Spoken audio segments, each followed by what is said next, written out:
नेपाल में सियासी संकट का पटाक्षेप हो गया है। केपी शर्मा ओली के बाद अब नेपाल को नया बॉस मिल गया है। सुशीला कार्की नेपाल की अंतरिम प्रधानमंत्री बन चुकी हैं।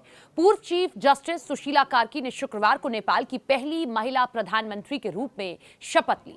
राष्ट्रपति रामचंद्र पौडेल ने राष्ट्रपति कार्यालय में 73 साल की सुशीला कार्की के पद की शपथ दिलाई है। सुशीला कार्की अगले चुनाव तक अंतरिम सरकार का नेतृत्व करेंगी। बहरहाल सुशीला कार्की की छवि भले ही साफ सुथरी रही, मगर उनके हस्बैंड का अतीत विवादास्पद रहा। उनका नाम तो प्लेन हाईजैक कांड में भी आ चुका है।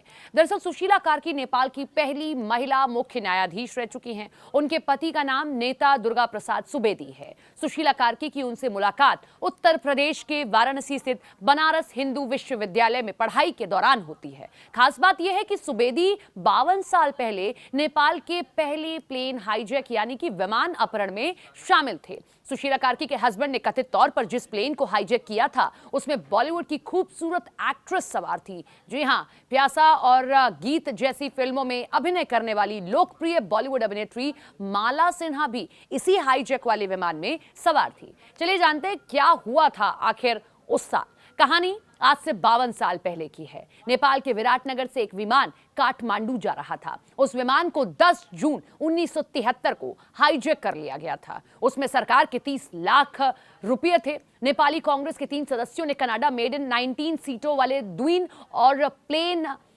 ओटर प्लेन को हाईजैक कर लिया। विमान में सवार यात्रियों में नेपाल के अभिनेता दंपत्ति सीपी लोहानी और भारत की माला सिन्हा भी शामिल थी। सुशीला कार्की के पति सुवेदी नागेंद्र दुंगेल और बसंत भट्टाराई के साथ रॉयल नेपाल एयरलाइंस के विमान हाईजैक में शामिल थे। इसकी साजिश गिरिजा प्रसाद कोइराला ने रची थी, जो बाद में नेपाल के प्रधानमंत्री बने। खास बात यह है कि नेपाल का पहला हाईजैक ये था। सुशीला कार्की के पति सुवेदी उस समय हाल ही में जेल से रिहा हुए थे। वो कोइराला के करीबी सहयोगियों में से एक थे। ये विमान हाईजैक नेपाल के राजा महेंद्र के अधीन राजशाही के खिलाफ सशस्त्र संघर्ष के लिए धन जुटाने के लिए किया गया था। उस हाईजैक वाले विमान में 30 लाख रुपए की सरकारी धनराशि थी।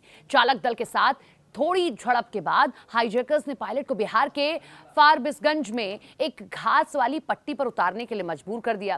पहले से 5 अन्य षड्यंत्रकारी वहां इंतजार कर रहे थे।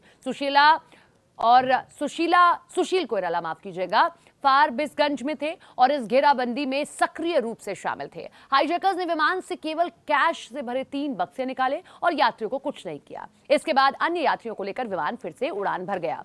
ये कैश सड़क मार्ग से पश्चिम बंगाल के दार्जिलिंग पहुंचाया गया और 1 साल के अंदर ही दुंगेल को छोड़कर समूह के सभी सदस्यों को भारत में अधिकारियों ने गिरफ्तार कर लिया। सुवेदी और अन्य को 2 साल की जेल हुई। 1975 में आपातकाल के दौरान उन्हें रिहा कर दिया गया। यानी कि सुशीला कार्की भले ही बेदाग छवि की हो, लेकिन उनके पति पर एक गहरा बड़ा दाग लगा है, जिसकी याद नेपाल आज भी करता है तो सिहर उठता है।